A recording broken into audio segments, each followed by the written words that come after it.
Hello, good evening. It's Friday. It is 7:30. The weekend is about to get going. But before all of that, we have got for you a very exciting Arsenal women's show. We'll be looking back, of course, on the fantastic game last weekend against Aston Villa. What a finish that was. We are going to look back on that game, look at the impact of course, Alessia Russo getting her first WSL goal. Also, Beth Mead back. What a great sight that was to see her coming on the pitch and playing a massive part, of course, in that winning goal. We're going to look at Beth Mead's return and what that's going to mean for us now moving forward for the rest of the season. Of course, Viv's not far off coming back either, so exciting times are coming up as well. We're going to talk about maybe the omission of Beth Mead from the latest England squad, bearing in mind Viv's been selected for the Dutch squad despite not even playing any minutes yet. So we'll talk about that. The Champions League draw, which is a bit of a discussion point as well. And also as well, there's a game on Sunday. We are playing Bristol City away, newly promoted Bristol City. So we'll look ahead to that game as well. So lots and lots to get through. Let's get cracking the other side of this.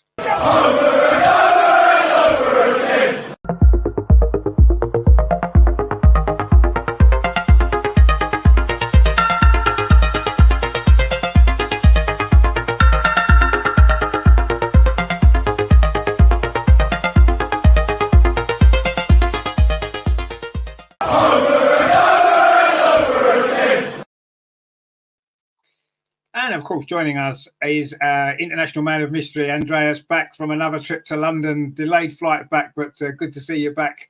Obviously, enjoyed your trip to London. I'm assuming it was good, wasn't it? Yeah, I enjoyed my trip to London. Good football weekend.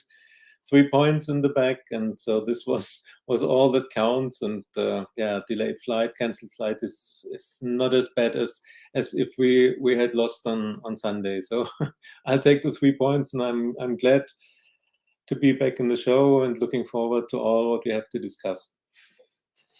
Yeah, we missed you here last week. Obviously, we had your videos on, which got us through it. But yeah, it's good to have you back. Amar will be joining us as well. But of course, Amar lives on Amar time, and it's not time for Amar yet to be on the show. So he'll be joining us when he can very shortly. So there's only one place we can really start after all of that. It is, of course, going back to last weekend and a rather dramatic game at the Emirates.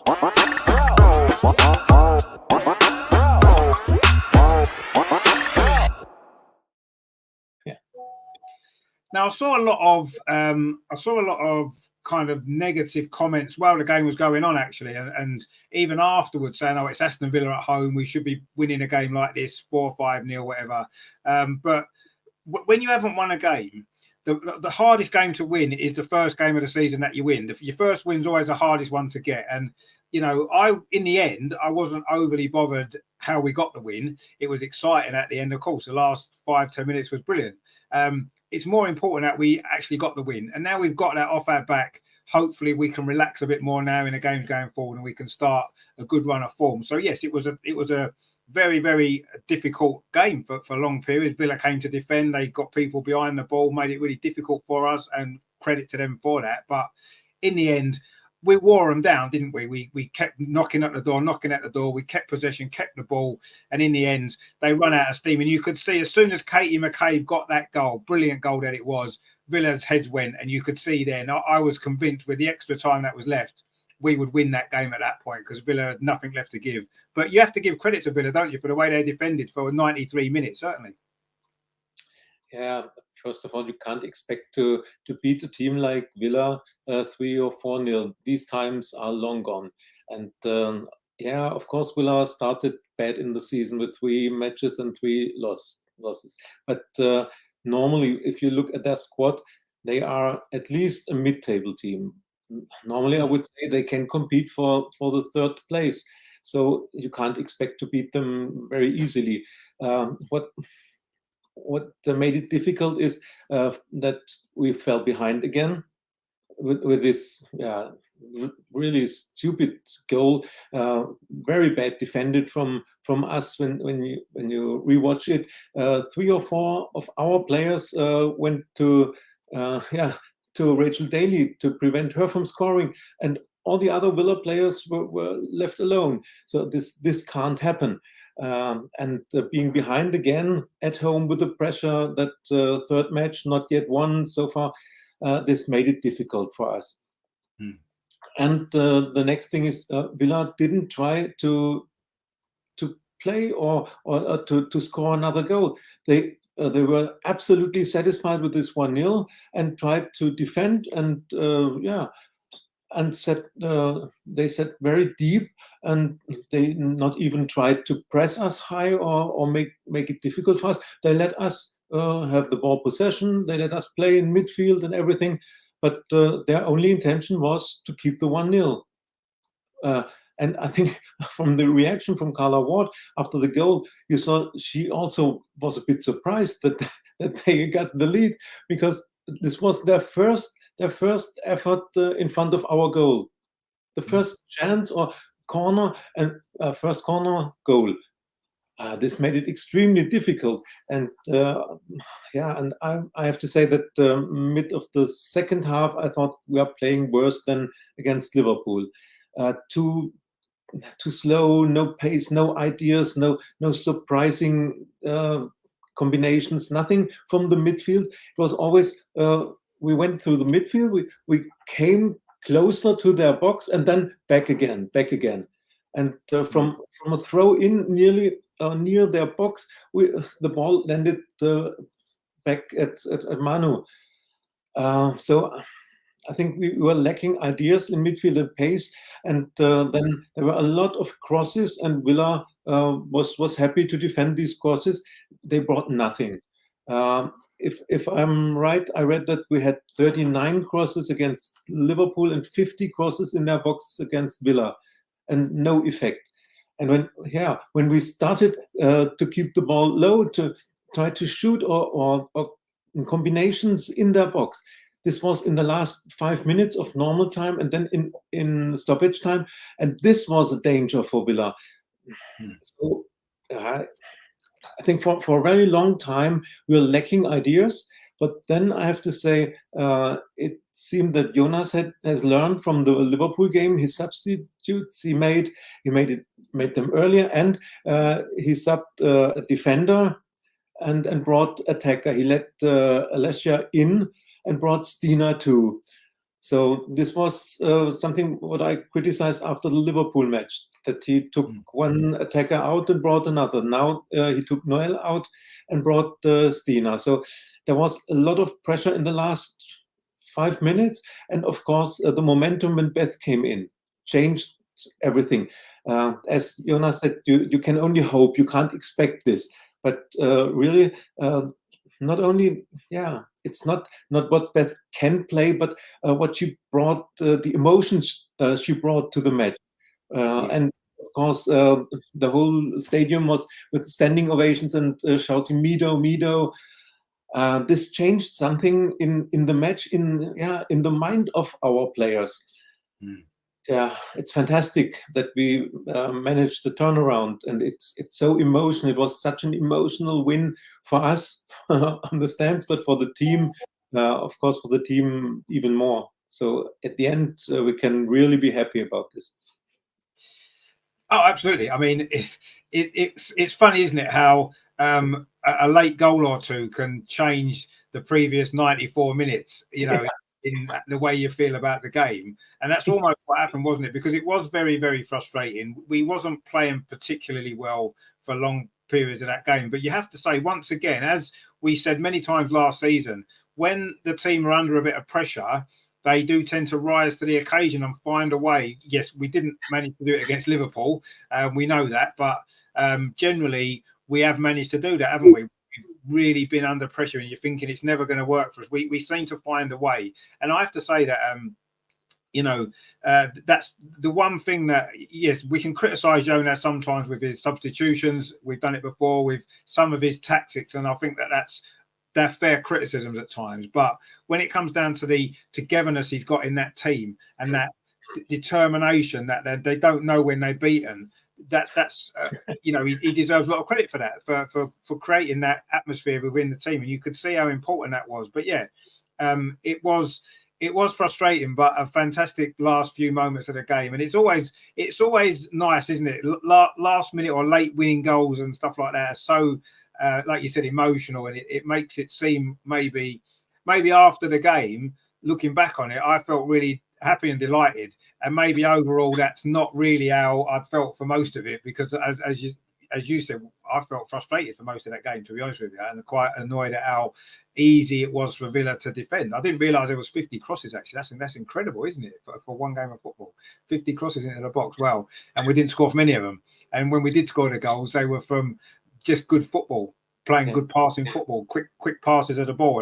And I think you're right about the Beth Mead of situation. We want to talk about her a little bit more later on, but I think that at that moment in the game, when we were losing 1-0, time was running out. Everybody needed a lift. The crowd needed a lift. The team needed a lift, and everything needed a lift, didn't it? And her coming on at the point in the game that she did was absolutely perfect, wasn't it? Because it gave us, even though, yes, her contribution turned out to be important because it was her that set up the second goal. But even without that, the lift that had given the crowd and the lift it had given everybody, I think made a big difference. And you could see that it had a negative effect on Aston Villa as well, because they probably thought, oh dear, suddenly it's all going against us now. And you could see in the last few minutes of that game, we could have ended up winning that game 4-1, having lost or losing 1-0 for so long. We could have ended up winning 4-1. We hit the post, didn't we, twice in that second half towards the end. Stina hit the post in between the two goals. And, it was a strange game in many ways, but it doesn't, getting that first win of the season is so important, and it doesn't really matter how we did it. And I don't really care now. It's great that we won the game. And of course, the good news is, once again, you got the score prediction right 2 weeks in a row now. You've got the score. So we'll have to, whatever you say for Sunday's game, we'll have to get some money on it, because it looks like what the scores are going to be. I mean, you must have some sort of crystal ball. But yeah, I mean, it was a brilliant. It's a brilliant way to win a game, isn't it? Doing it so late, it's such a great way to win the game. And not so good for the heart maybe and stuff like that beforehand, but it was good to get. And I say they were two really good goals, weren't they? I mean, Katie McCabe's goal, what a strike that was. That's unstoppable, isn't it? Just from a tight angle like that to get the ball into the roof of the net from there. I mean, that was incredible. I mean, she scored some goals anyway, but that was special, wasn't it? She can't score any normal goals. It's always special when Katie scores. But the combination before was just brilliant. And the tackle from Vic, she was the one to win the ball back for us with her tackle. And then she also she played the ball and then went forward to the box. Then she got it back, and she saw Katie overlapping, and it was a brilliant combination. And how Katie scored, I think it's just Katie. She saw that goal from Chloe last week and thought, oh, goal of the month? No, not with me.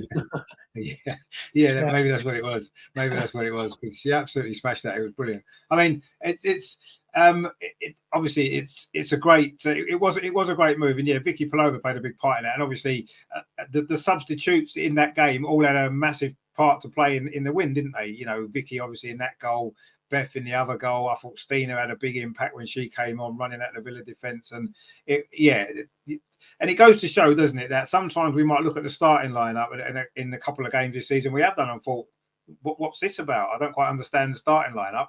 But the team that finishes the game, and we've actually scored about the 4 goals that we've scored in the WSL, 3 of them have come in stoppage time.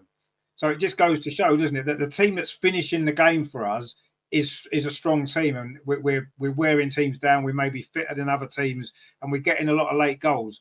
And that's, we got one in the Champions League qualifier, didn't we, against Paris? That was in stoppage time as well. The second goal in that game made it 2-2. So, we're making a habit of that, and it's a good habit to have, isn't it? A team that scores late goals tends to win a lot of games. Chelsea have done it for a long time, haven't they? They sneak goals at the end. They did against Man City the week before. So that's what you need sometimes, isn't it? That ability to do that. And we seem to have that in this team in abundance. And that's, to me, that's a good sign. Yes, you like to score early goals and settle and relax and be calm, but if you haven't managed to do that, we know with our team, if we're still in the game in the 92nd minute, we've still got a chance, because we can score goals at that late in the game. We do it regularly. So that was what really impressed me, actually. I was really was happy about that again. Terry says, I thought the girls played well. I blame Andreas for making Jonas make Super Gen sub.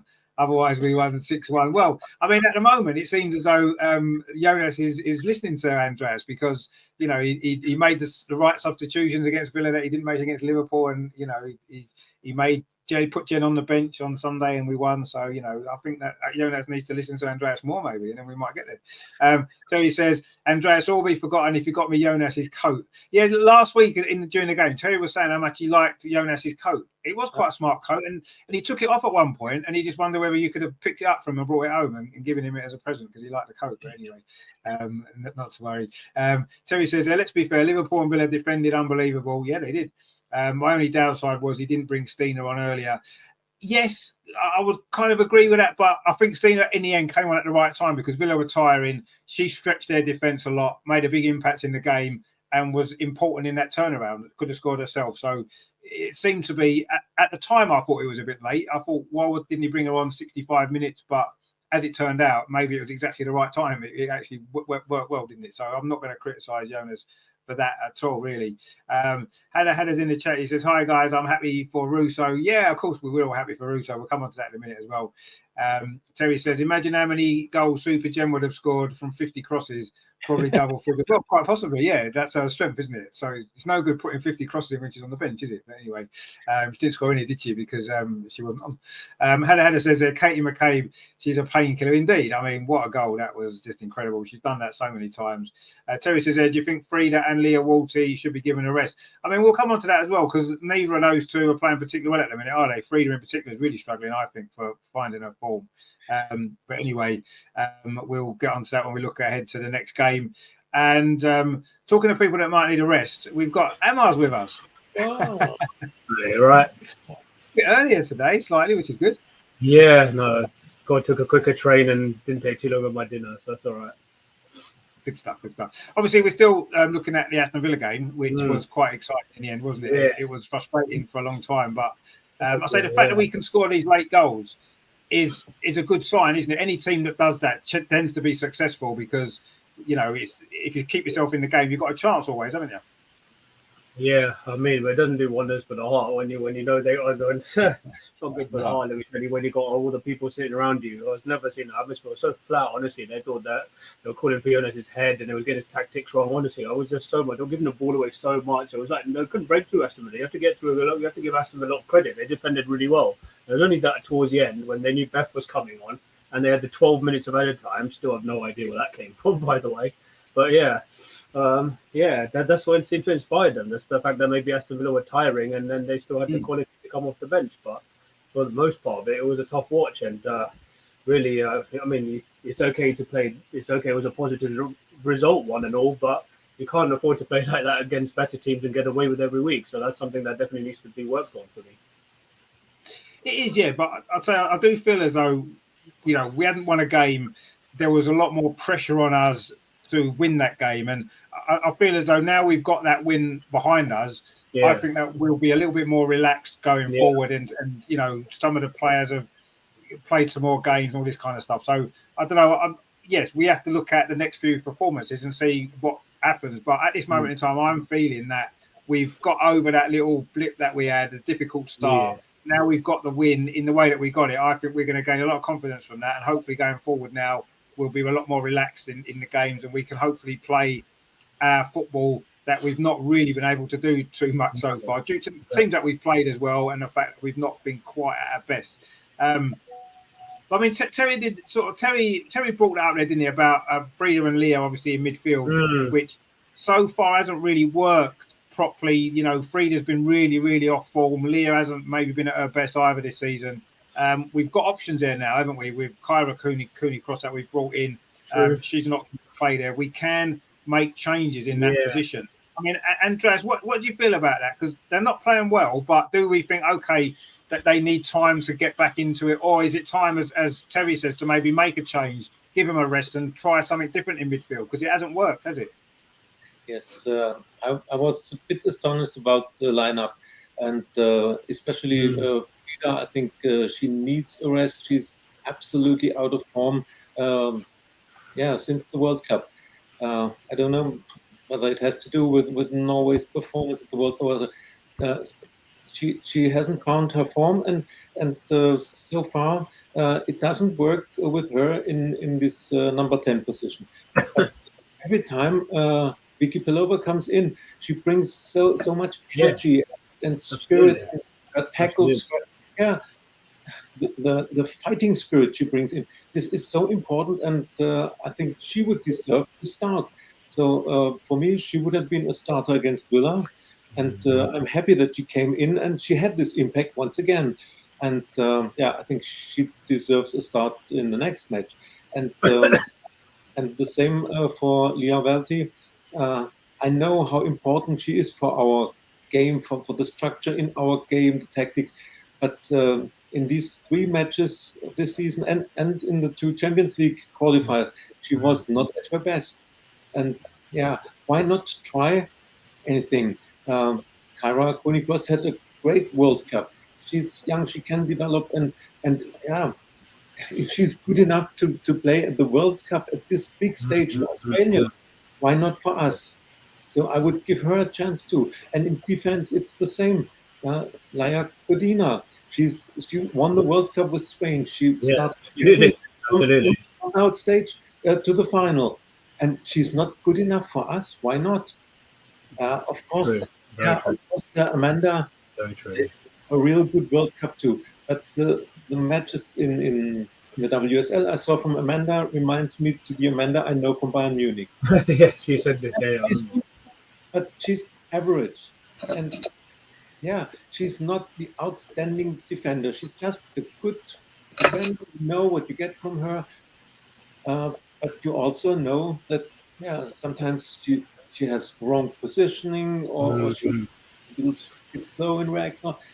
On Sunday, the better center back was Lotta. I think the statistics proved that she had a really good match. She kept Rachel Daly quiet, and yeah, she did. was doing a lot or trying to do a lot for build up for passes. She's always trying the same like Leah Williams. Of course, she's no Leah. She never will. But but she tries, and she had her impact in the build up and was the better center back. So after last Sunday, I would say why not try Lotta and Laia Codina? And what Mm, I have to say mm, good was a good reaction from Jonas is when he took off Noel and changed to a back 3. And then we saw in the last match what I haven't thought before the season that Stina and Alessia together that works. I have yeah, not, I haven't expected that they could both play together, but it works because the runs Stina does open space for Alessia, and Alessia has had a really good game. The way she kept the ball, how much she worked, and her passes, her crosses. Yeah, she had a really good match. But from the moment Stina was on, there was more space for Alessia. So this is something Jonas has seen in the last match, and as I said, he reacted in a good way this time. Yeah, no, absolutely. I mean, I agree with 100% about Lotta Rubenmeyer. I thought she had a brilliant game, actually. She was really, really good. Everything that she did, she was strong in the tackle. She was good on the ball. Her reading of the play was excellent. And I thought, obviously Serena Wiegman was in the crowd as well. And I thought that was what's it? important for Lotta to have such a strong game when the England manager's watching, because she doesn't get enough minutes for England. She's in the squad.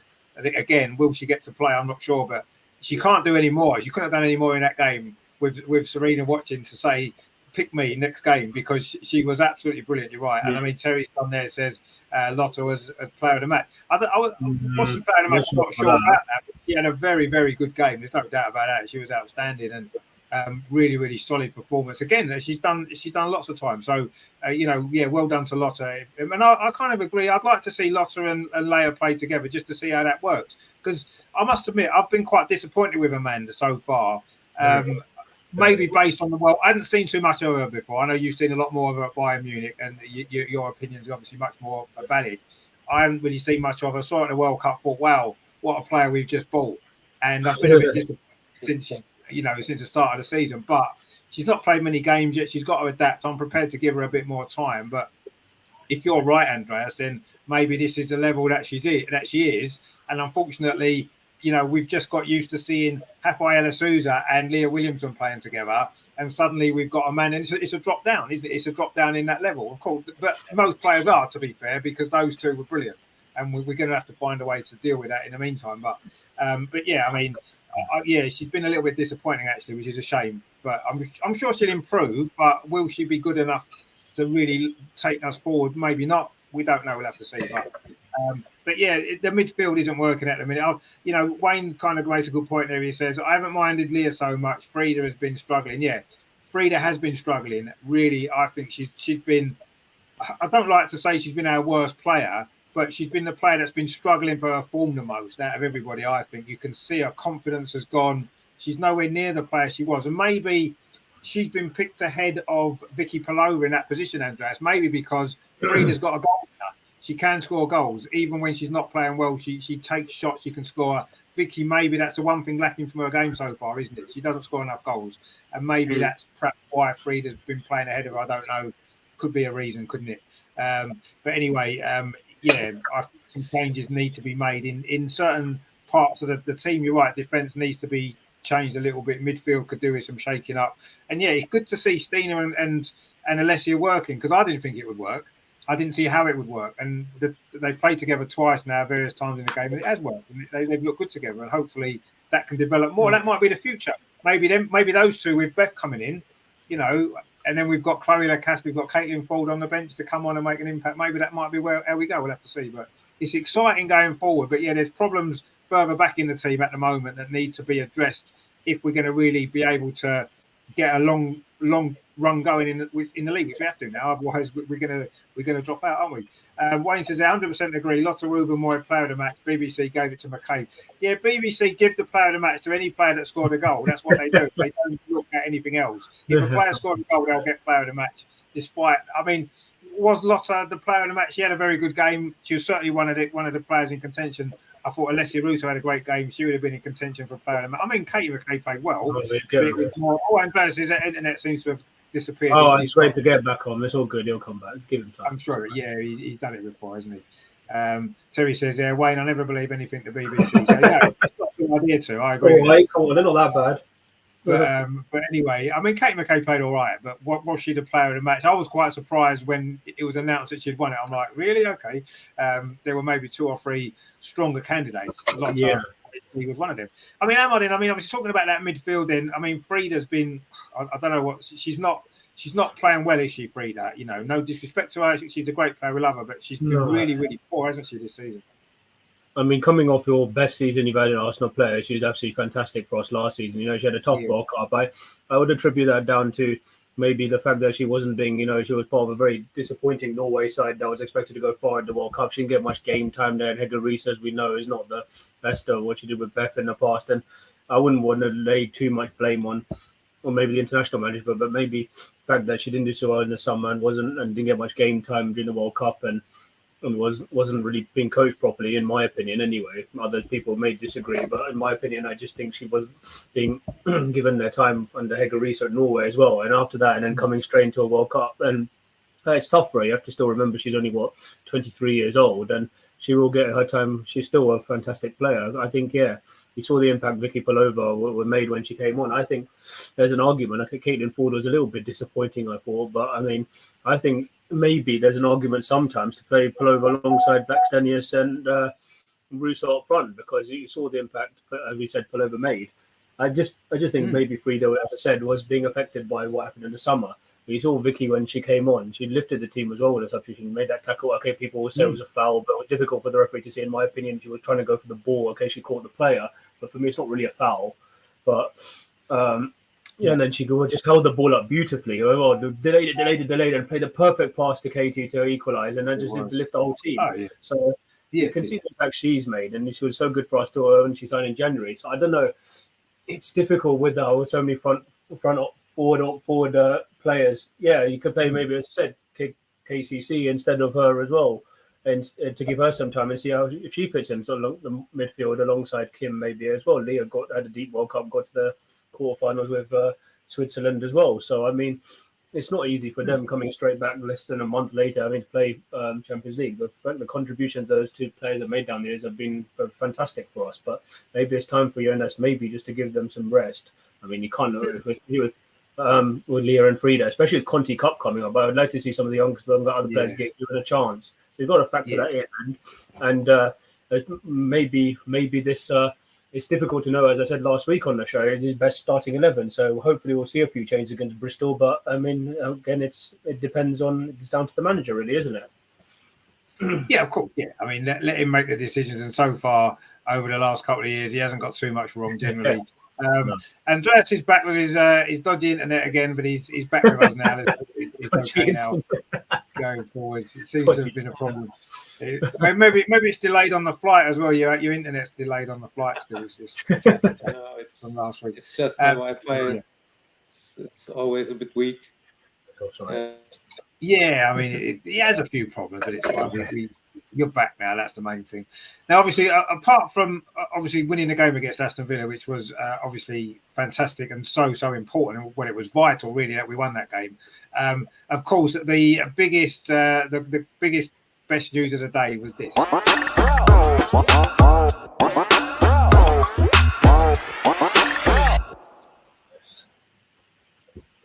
It's been a long time. We've missed her. And finally, she got back on the pitch, and she made a big impact in the game, as you know. But it's just, I mean, it's just great, isn't it, that finally she's back? Yes, I think she's going to have to ease her way back in. She's not ready to start games yet, and we can't expect her to suddenly straight away produce the form she was producing before the injury. But how exciting is it to see her back? I mean, it was a great moment. Well, I mean, Andreas, she was in the stadium at the time when she came on. I mean, what a moment that was. It was almost like, it felt like we'd won the Champions League. And it was just coming back to the pitch again. It was a brilliant moment. Oh, dear.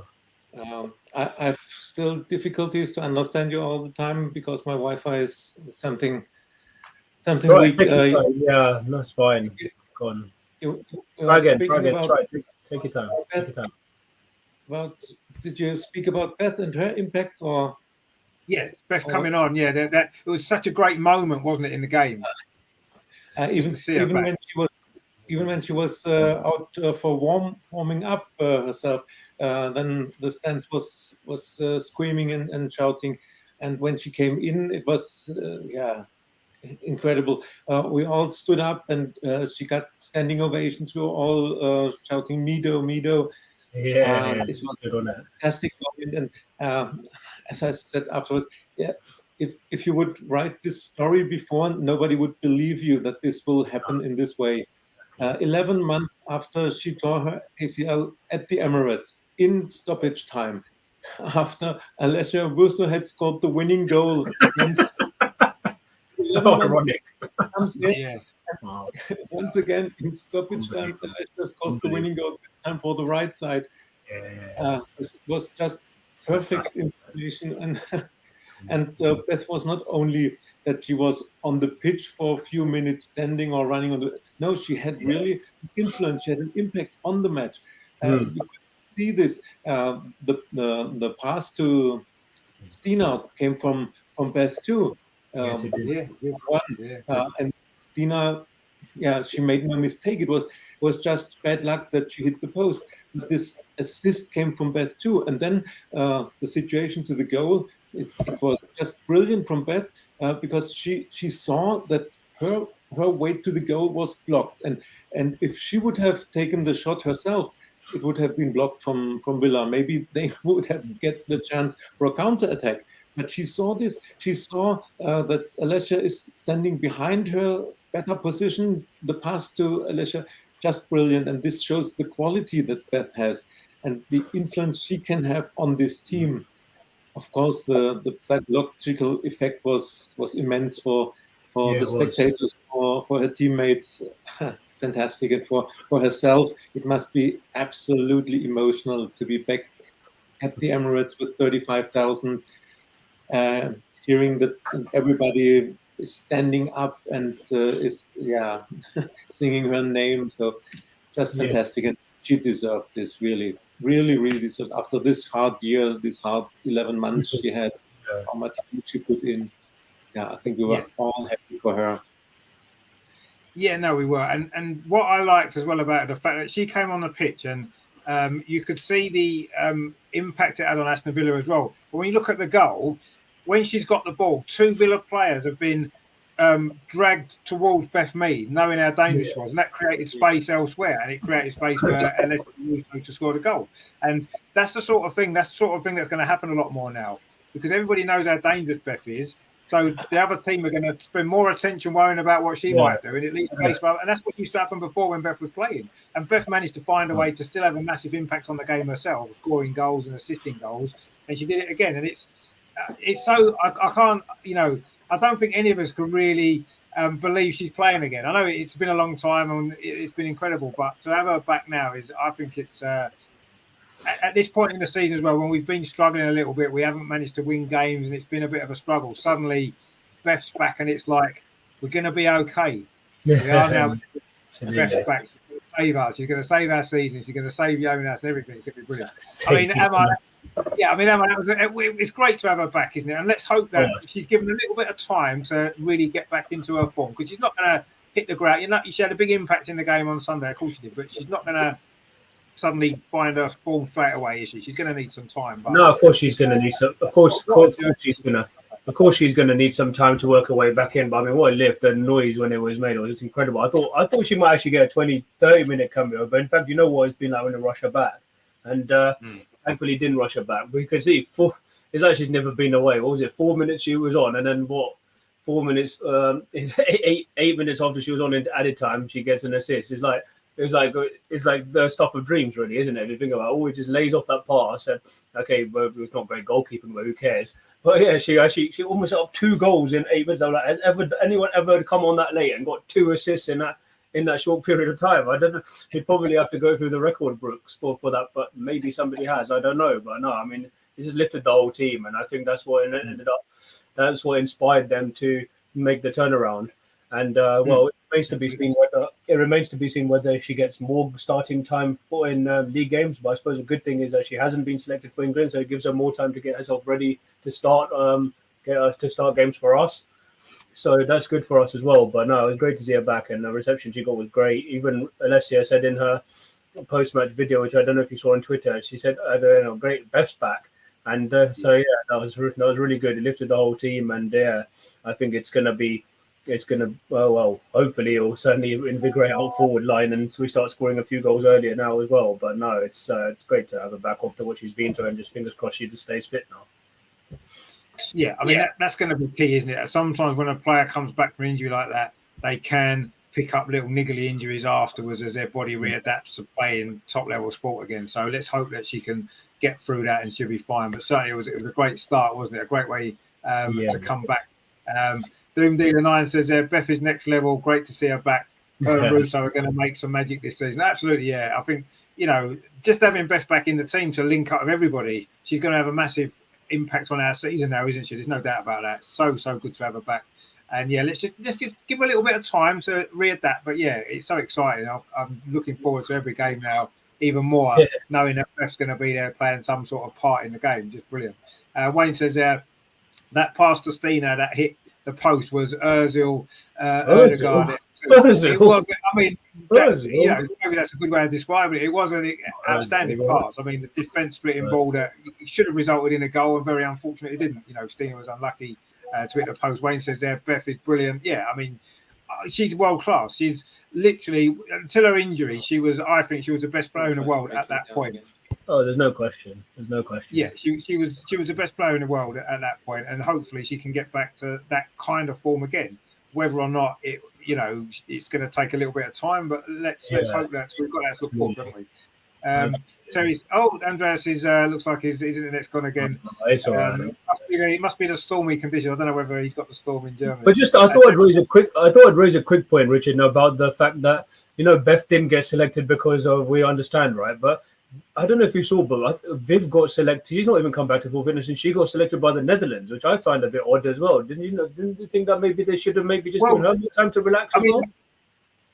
Yeah, I mean, there was an interesting point Jonas made today in his press conference. He said was that he understands that Beth hasn't had game time. But he thought it would have been the right thing to have taken her to England so that she could train at top level for a couple of weeks rather than just being at Arsenal with 2 or 3 players at her left. That's it. And it's not going to give her what she needs. She'll get more. She would have got more benefit training, not necessarily to play for England because she's probably not ready for that yet, but to train with the squad.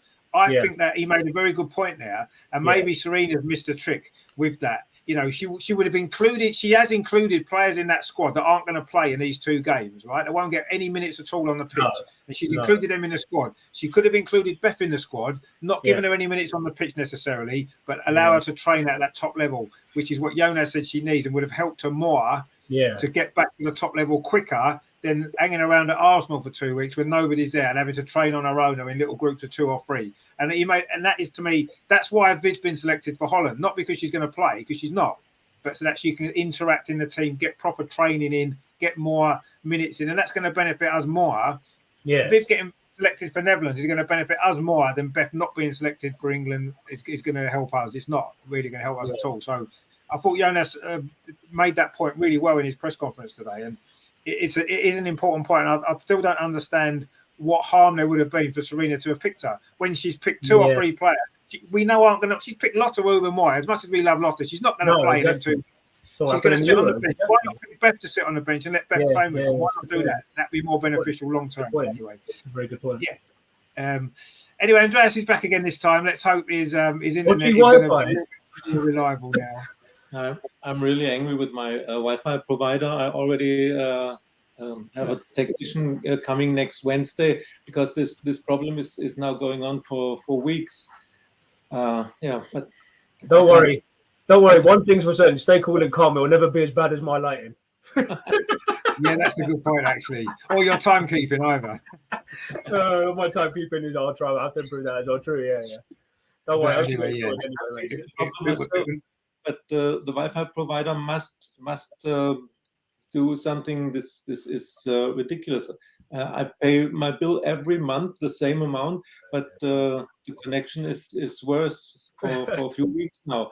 And I hope that next Wednesday, when the technician is coming, he will find the problem and solve this. I'm sorry. I have to apologize to all our viewers. Don't worry, it's fine. It's fine, mate. It's fine. Can't do anything. No, these things happen. I mean, I must admit, I was having a few issues with internet. It wasn't that bad, but occasionally I'd have a few issues with it. We changed provider, and it's been brilliant ever since. So that was a good thing that we did there. So a few weeks ago, that was now, which is good. We've got Emily there says, you lot all win nothing up to Chelsea. Well, we'll see. We'll see. Why are you Chelsea fans? Win the Champions League first and then come talking. Well, let them get excited now because it's fine. It's at the end of the season when it matters, isn't it? Let's see at the end of the season. We can compare trophies at the end of the season, can't we? How many nice trophies? Remember what happened in the Conti Cup final? I'm just saying. Exactly. Yeah, that's it. And that's the start of things to come. That, the fact that we overcame Chelsea in that game. Absolutely battered you, mate. We're absolutely battered. Yeah. And that's a sign of things to come, isn't it? So, Chelsea can enjoy at this moment in time. They're obviously reigning champions again. They're the only English team in the Champions League again, so they can enjoy that. But when it comes down to the trophies, I'm sure it'll be us at the end of the season that'll be smiling. We hope so. Yeah. We've got a comment there from Namulem says, what do you think of Leia with Ruben Moy and Jen behind? Well, we mentioned it a bit earlier actually about Leia and Lotte playing together. Not really sure about, do we really need like all that many defenders on the pitch when in most games we're dominating possession, are going to be attacking? Yes, there might be some games that will be a good, some of the away games, maybe Chelsea away, maybe Man City, games like that. Yes, you can see maybe 3 at the back might be a good idea. I think in most games, especially at home, the onus on us to attack. I'd rather take one defender out, Jen, in that circumstance, and maybe get an extra attacking player on or a midfield player to drive us forward more. But certainly in certain away games, I can see that being an option. We as a Man United away, we played 3 at the back, didn't we? I know it was Amanda instead of Lotte, wasn't it? Oh, Andreas has gone again. Look, he's having problems tonight, isn't he? Oh, it's I hope he sorts out. It's just a shame. It's unfortunate. It's unfortunate. I'm sure one of those things, but we still, yeah. Hopefully, he'll still be here for Monday. Yeah, I'm sure he'll be back again. I mean, last time it happened, and he came back a couple of times, and he was fine after that, wasn't he, for the rest of the show? So let's hope that that's the case. Terry says there, the only downside for the WSL is we've still got Viv and Leah to come back. Yeah, exactly, yeah. There's going to be no stopping us, is there, quite honestly, when them two are back. I mean, Leah won't be back for a while yet, probably, but Viv very soon by the look of things, which is great news, isn't it? Emily says there, why Jonas smiling every press conference? He's won nothing for He's free. a Chelsea fan again. What did he win last season? He did beat you. What are you all talking about? He did win the Continental Cup, beating Chelsea in the final last season. We're going to batter you. Our men's team is going to batter you tomorrow. Wait for it. We'll absolutely take you apart. Sorry well, to say. the men's team the men's team's slightly different. The Chelsea men's team, you can't really compare it to the women's team, unfortunately. Terry answers a question for us. Didn't we beat you in the cup? Exactly. We did. We all know that, Terry. Obviously, some people only watch games that they win, clearly, and they don't remember games. We remember them all. I know what says there. Are we getting a goalkeeper in January? Well, maybe we're getting the goalkeeper that we've mentioned a few times on Meado, potentially, but we'll see what happens there. Emily says Jonas getting hyped every press conference just to bottle every bit of trophy. Well, he didn't bottle that one, did he? In the Emma Hayes bottled that one, so there you go. And you bottled the Champions League 2 years ago as well, so let's not forget that. Exactly, yeah. And Doom Dealer 9 says bring back Carno. Yeah. Carno's hat trick against Chelsea, of course. We all remember that, don't we? Brilliant stuff there. Anyway, Andreas is back. I think he's using his phone this time by the look of it. Yeah, use your phone. Use your phone. That's it. Use your phone. See Andreas or not? Is he? I mean, he's sort of there. He's still having problems. We'll blame the weather tonight because it's quite stormy, isn't it? It's certainly stormy here in the UK. I don't know if it's stormy in Germany, but anyway, it looks like we might have to. We might have to be a bit patient with Andreas tonight. He's going to be in and out by the look of it, but I'm sure we'll get there. Terry says just change your private jet, Andreas, for better internet. Maybe he's on flight mode. That's what it is still. He's still on flight mode from last week. Doom Leader says I was at the Carno hat-trick game. Yeah, I was as well, yeah. We walked the Fulham Road after, trying to get a beer. Fun enough. It is quite nice down the Fulham Road, isn't it? But not necessarily after Arsenal beating Chelsea. It's not so much fun, is it? Yeah. Anyway, Terry says they're free at the back and all out attack, and no one can handle us. Well, that's a potential. Maybe we'll see. But I like free at the back in away games against certain opposition. I don't like it at home games necessarily. But anyway, Terry says I'm liking this Amar tonight. He says, go get him, Amar. Yeah, go get him, Amar. Go and get the Chelsea fans. Yeah. Andreas is back this time. He's on his phone. And let's see if it works. So the Wi-Fi's better on your phone. Fingers crossed. This is shocking. Yeah, I'm trying with my iPhone now, and I'm changing rooms to the dark. That was darker than me. No, I'm trying. I'm sitting now directly near the Wi-Fi router. So, good. Hopefully that might solve the problem. It looks like he might froze again, actually, which isn't good news, is it?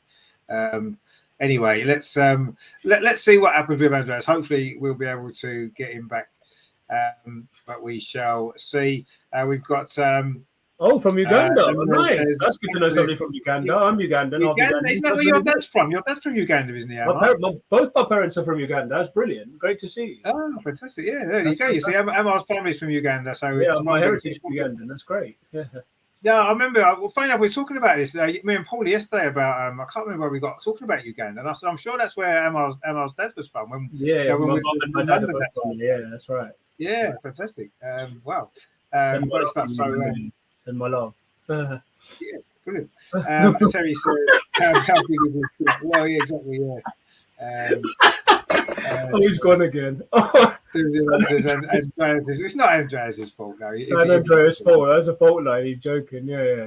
Anyway, I kind of lost track where we were now with it's all right.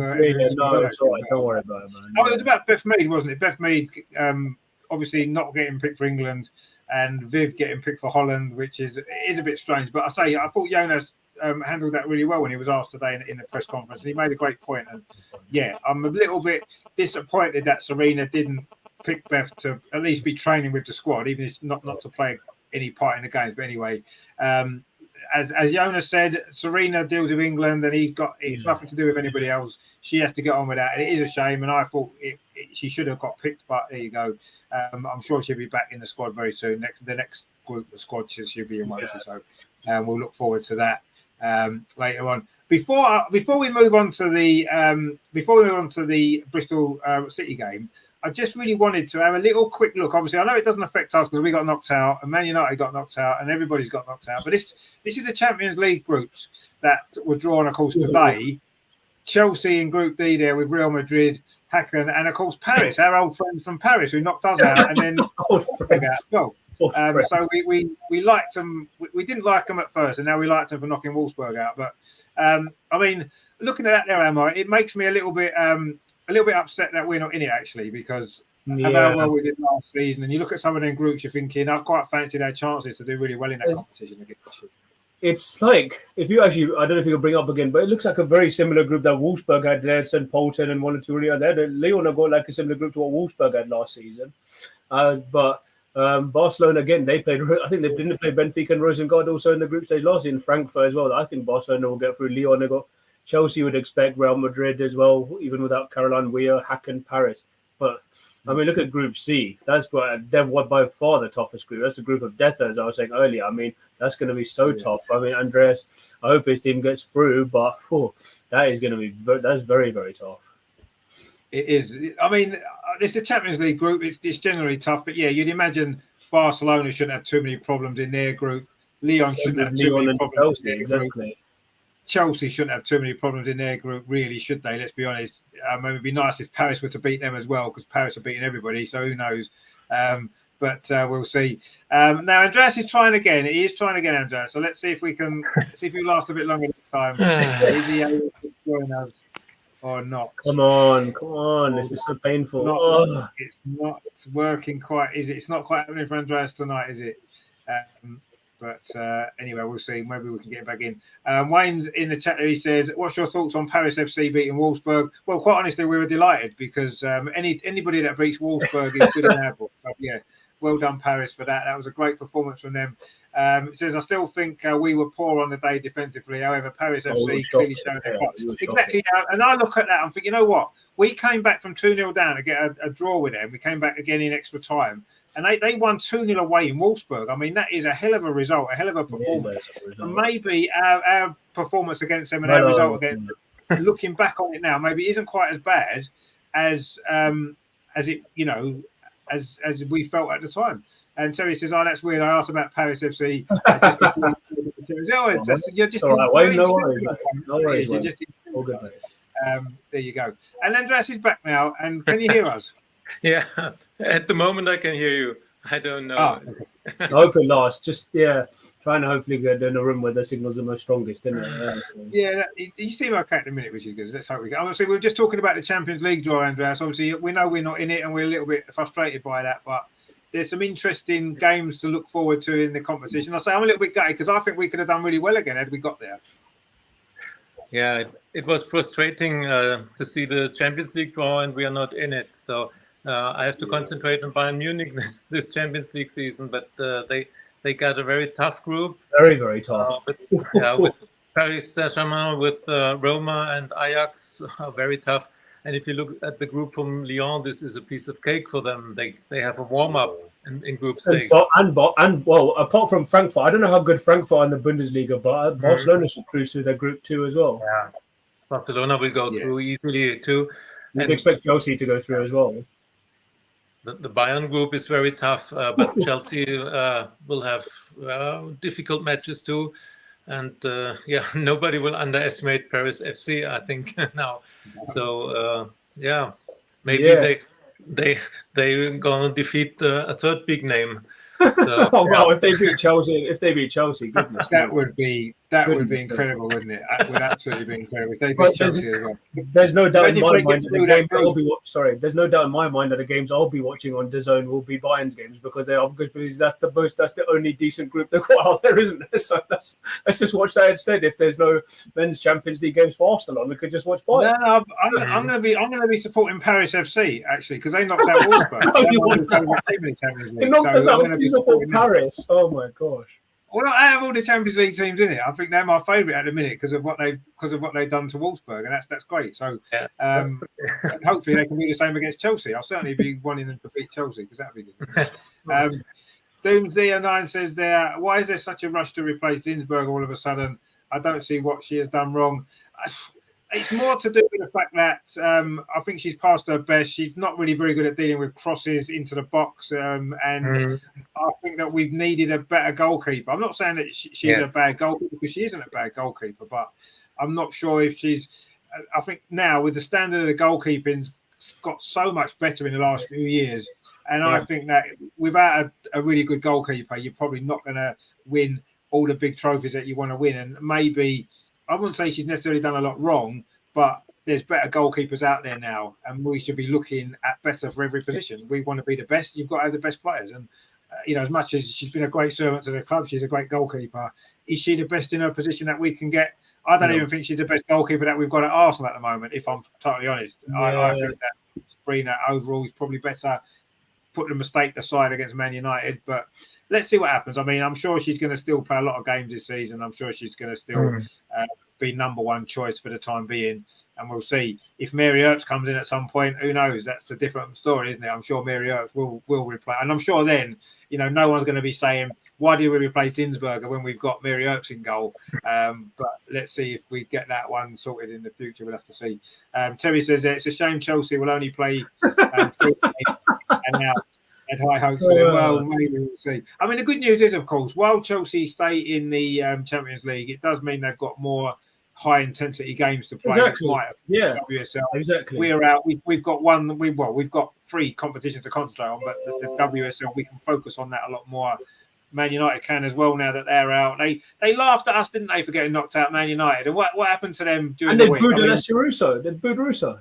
They did, yeah. So, but having said that, though, Jonas again made another great point today in his conference. Said about our league is the 4th league in Europe, and if we keep getting teams knocked out, we're gonna even Chelsea, whoever win the WSL, would have to still qualify in the future if this is the case. And he said, while we shouldn't have to play these qualifying games necessarily, we can only blame ourselves as a league for not making better progress in the competition. And he's right.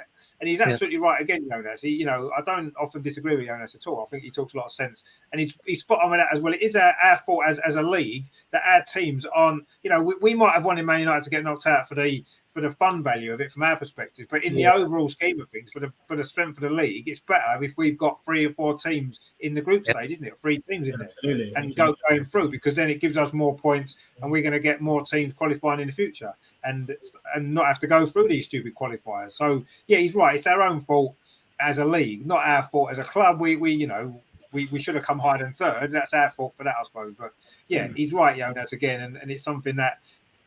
They don't necessarily need to change the qualifiers. We just need to do better as a league in Europe, and then it won't affect us, will it? We won't have to worry. We'll have 2 teams automatically through, and we'll only have 1 team have to qualify at the last stage. So he's right, actually.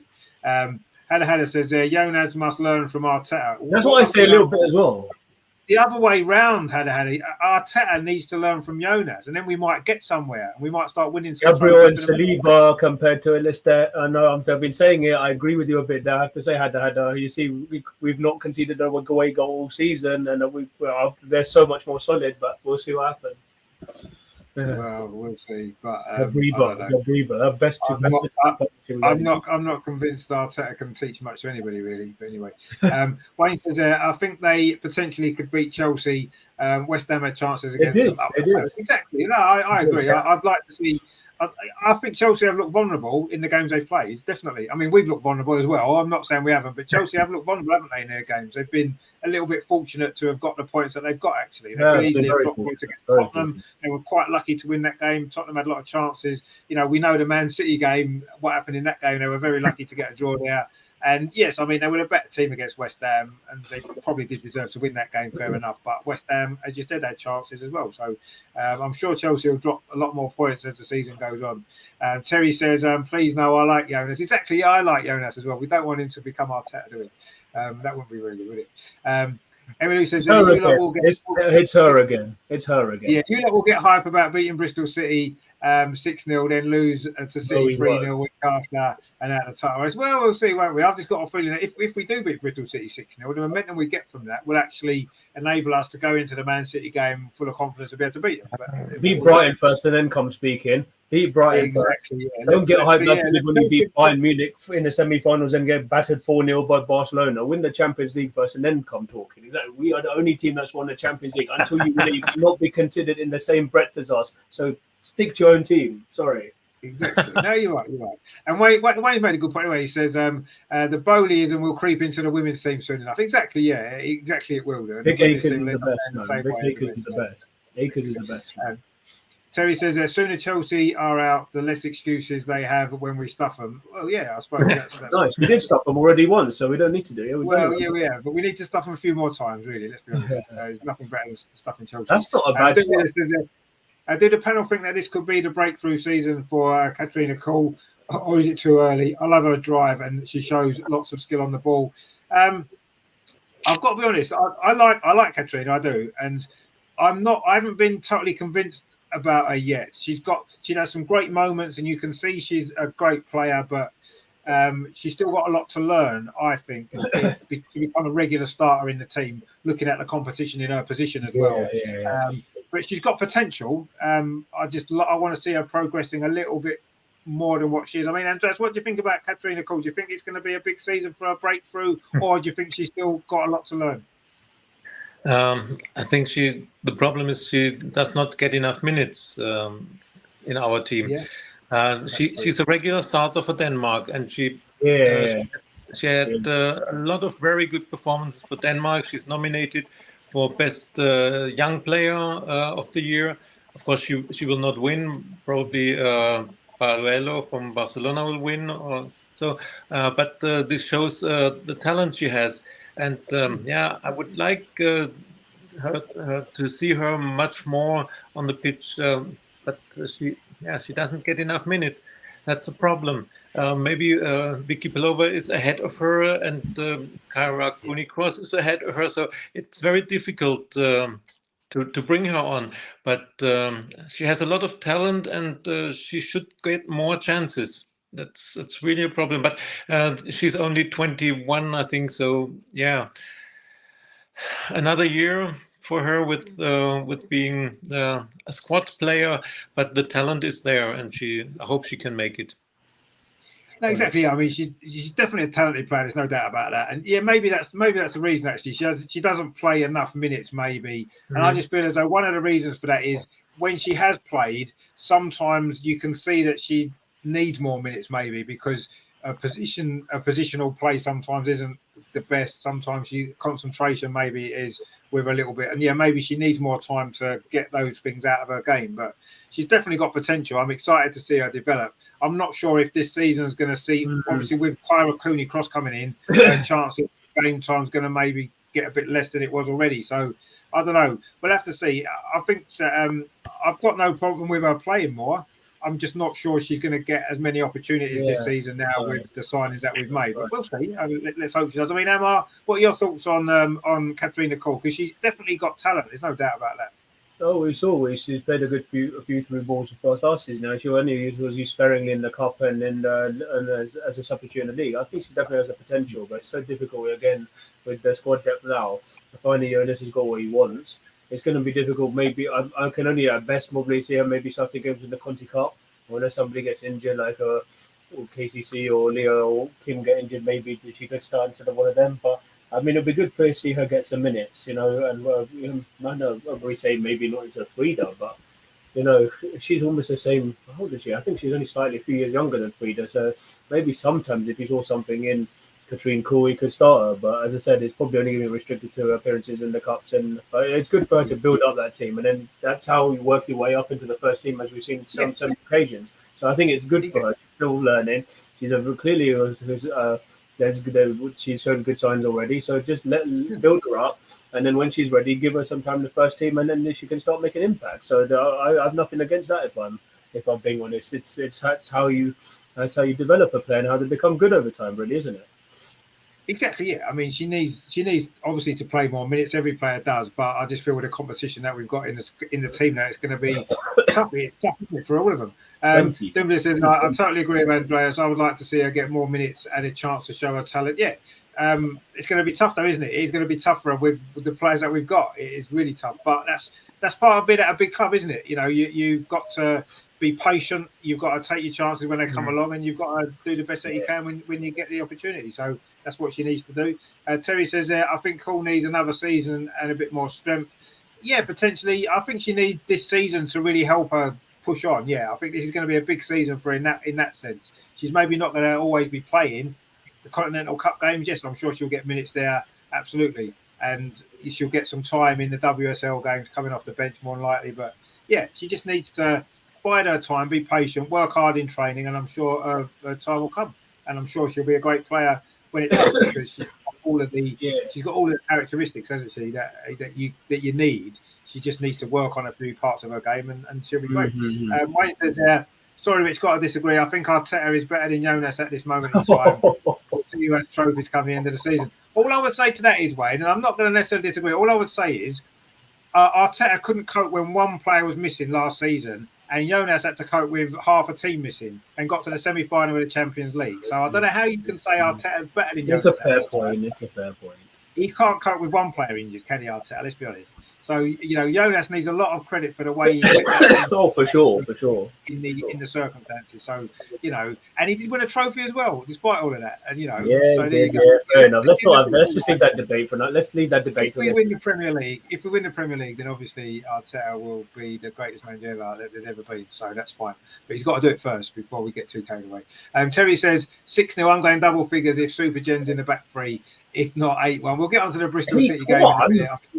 I'm sure we're all confident that we'll win, but anyway, we'll see. We got the magnificent Jaffo in the chat. Good to see you. Welcome. Yeah. Big up to the panel. Saturday, I'm like, don't worry about that. I hope everyone's doing well. Yeah, we're doing well. Andreas had a few internet problems, but we're getting there. It's fine now. He's fine on his phone. Wayne says there, I feel Call can come on if the game stakes are right. If we're 3-0 up against Bristol, get around. No, exactly. Yeah, she'll get game time in certain games in the WSL, absolutely. But yeah, let's hope that she does. Terry says, Arteta out, Jonas in. Well, maybe not quite yet. We're unbeaten in the Premier League, so let's maybe not get Arteta out quite yet, but it might not be far away. I asked Richard about us needing a top defender since Leah is injury prone. Yeah, What's your take on this? Well, yeah, obviously a top defender. Is Leia that top defender that we need? I mean, Andreas, we know there's a problem at the back since obviously Rafaela's gone as well. Yeah. Do we need another defender, or is Leia the one to come in and do that job for us, do you think? Yeah, we should give her the chance. As I said, she's 21 years young. She's a world champion. She was good enough to start for Spain from the knockout stage every match. So, why not trying to give her the chance? And we don't need to buy another defender. I hope that after the next transfer window, we'll get the best defender back from injury. So Leah said that she will be like a new signing in January, February. If we get her back, then it's only the question who is the second center back near Leah. Yeah. Of course, we struggle in defense. We have a problem. And it's difficult to say whether it's a back three or back four is the better solution. I would stick to a back four, but the way Jonas reacted against Villa with changing to the back three and taking Steph Catley in as nearly as a centre back, this was a good move, and this shows also the quality of the team of our players. They are able to change formation or to change tactics within a match. That's very, very good. Of course, we know the quality that we are missing in defense. Let's see. There's still hope that Amanda can develop or can find the form she had at the World Cup. Let's see. But so far, the defense is our problem, and it will continue to be until January, February. And I think that's the issue, isn't it? Because I think no matter who else, when Leah Williamson's back, whoever else is playing in that position next to her, whether it's Lotta, whether it's Leia, whether it's Amanda, whoever it is going to look better when Leah's alongside them because of what Leah brings to the team as well. So I think we have to understand that this is a short-term problem really now because Leah's on the way back. She's kicking the ball. She's going to be playing this January, February. So we've just got a couple of months now to get through and try the best solutions that we can. In some games, as we said, a back three may well be the answer. In some games, the back four. But we just need to get through this little spell, don't we, until Leah's back. And then just having Leah back, with whoever plays alongside her is going to improve our defence, isn't it? Massively, just having her back. So we don't need to panic into buying new players necessarily, I don't think. We need to try to work a way to get it to work find the best partner for Leah when she's back, which may well end up being Lotta at the end of it, because they've worked together well before. And then we'll see where we are. I mean, Emma, what do you make of that then? Do you think that, do we need to get another top defender? Is Leah going to be? We don't really know, do we? Leah's played one game. That's it. So we don't really know whether she's going to be the answer or not yet, do we? No. It's going to be difficult as it is with blending new players into a system that you sign, and you know what they bring to it. It's never going to be easy to try and. I mean, Leah's almost irreplaceable. She's arguably our most important player, and everyone talks about the forward line, but without Leah, I mean, we're just not the same. You can see why we're not keeping all these clean sheets. Had we had her in the Champions League, we would have no doubt got through. Had we had at the start of this year, it's unfortunate. She's in her approach. Look what happened. If 2 seasons ago she not got injured, would have won the title. If it had been for getting injured last year, I think maybe we could have even won the Champions League. Who knows? But she, without doubt, she's. I think she's arguably, she has been for a while now, because she's you know what, she just brings that calmness and maturity to the defense, and it almost as if everyone just feeds off her. In many ways, I know Kim's a captain, but I think when Kim's not fit or she's a vice captain, it's like you could just can't doubt her importance to the team. And it's going to be difficult for Jonas to blend these players in, but he knows. I mean, look what happened. Steph did really well to step in when those two were injured last season. It's just like a conundrum. It's unfortunate for the manager. I don't blame the manager. He can't. Nothing he can do about injuries, and he keeps having. No Wi-Fi problem. That's right. 3 seasons in a row. 3 seasons in a row, she's been injured, and he's had to tinker with her.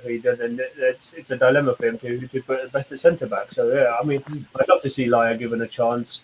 But yeah, I mean, Amanda's hopefully she'll move on from these mistakes. She can't keep on making them.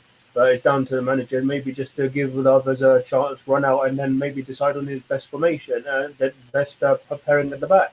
Because you know what you're gonna, as I said, from Steph, you're gonna get the best out of her. She's a fantastic player, and she's developed so much. Again, her importance to us can't be understated as well. And right back, I think again, it's when Laura comes back. There's another key player who's coming back as well. Arguably, how consistent was she for us last season until she got injured? So it's unfortunate for the manager, and it'll take time to blend these players in. But hopefully, once he's seen enough from them, he will decide on what his best partnership is. And when Leah comes back, of course, she'll have to play. She'll definitely be in there. So they'll need time, but they'll need time to be blended in. But hopefully, as I said, once he's seen enough of them, he knows who he'll put inside that central defence on a permanent basis. Yeah, I mean, exactly. I mean, Cornish Guna says we need Leah back striding forward like Tony Madden to get clever. And yeah, that would be, that's what she does as well, doesn't she? She's so good at doing that. Terry says, I'd buy another world-class defender and put Leah in midfield. That's an option. I'm not sure Leah actually likes playing in midfield regularly. She knows she can go in and do a job. I think she would rather. And to be honest, I like her at the back anyway, because she reads the game so well and she can bring that ball forward. She's got a great range of passing. So, yeah, I mean, wherever she plays, she's going to be fantastic. But, yeah, we do definitely need her back. And talking of having back, we've got Andreas back. It looks like he's got his internet back, actually. Oh, he's got it back. Yeah. He's got it back. Is it working, though? Oh, no. No. I think he's still having a few problems. It's not been a good night for Andreas's internet in Germany. It's not working too well there. Jafar says Frida hasn't been playing well lately. No, we talked about her before, actually. We were saying that. Why not give Cole Palova or Cooney Cross minutes? Yeah, we've sort of mentioned that as well. We have top midfielders on the bench. Jonas needs to send a message. No player has a guarantee in the 11. And I think he's kind of done that, hasn't he? Because he's made already in 3 games, he's making lots of changes every week, isn't he? And I think he's struggling a little bit at this moment to figure out the best team. And I think that's going to come as we play more games. But I agree, Frida hasn't been playing very well at all. And I wouldn't be surprised if she's left out of the team this weekend. Maybe she needs a break away just to regroup herself. Maybe she has been pretty poor. Yeah, she's been poor. It's a shame. But I'm sure she'll be back. She's a great player. There's no doubt. She will be back. So right, Andreas is back with us now. Let's hope that he lasts a bit longer this time, because he's been a bit hit and miss today. But I'm sure we'll get there. We shall see. Cornish Guna says there, I like the stream, people. 19 people here. Is there only 5 likes? Come on, that's not enough, is it? Come on. We need 19 people here. We should get to at least 10. Come on, give us a like. It's all good fun. So yeah, I mean, it is. We can't we can't rush Leah back as much as we'd like to. We have to be patient and look forward to her return. And if it's anything like Beth's return, it's going to be quite something to look forward to, isn't it? Whenever that happens. Absolutely. Let's hope so. But of course, before all of that, before Leah's back, before Viv's back, we have got, and before the next international break, actually, we've got a game this weekend, the last game before the international break, and it's going to be quite a lot of fun, I think.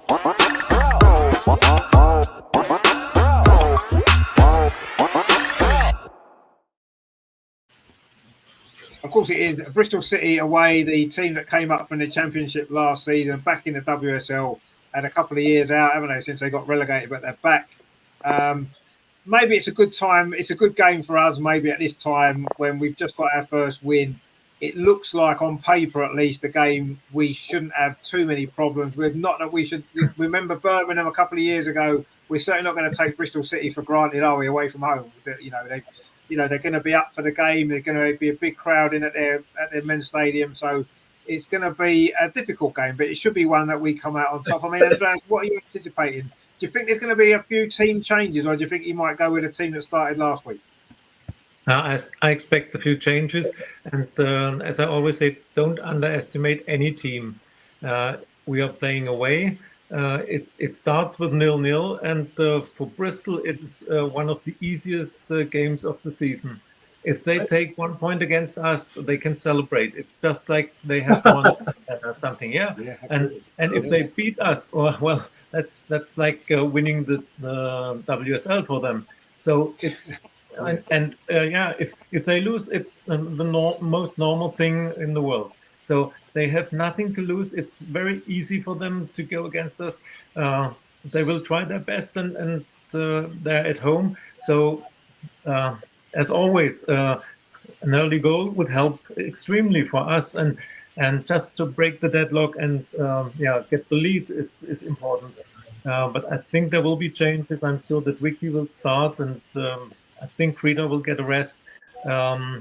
Maybe Chloe will start on the right wing, because I think Katie McCabe is not a right winger. She's better on the left side. She scored her goal from the left. She had the most impact last season when she comes from the left, either left back or left winger. So if Katie starts, then I think Caitlin could be on the bench. That's what I expect, and I think we'll start with the back four. Maybe he'll give Lotta and Amanda another try. I don't know. I would try Leia and Lotta, but it's up to Jonas. Let's see. And if the match goes as we expected, that we have the lead and that we are going to win, then there will be chances or minutes for Kyra, maybe for Catherine Kuhl, and maybe for Beth too. If it's possible to bring her on and let her play 15-20 minutes, this would be great. But don't expect too much of her. Jonas said that they played now about 15 minutes doesn't mean she can start for 90 minutes now. It takes time, and we should give her time. But maybe Bristol is a good opponent that she will get another few minutes. Yeah, definitely.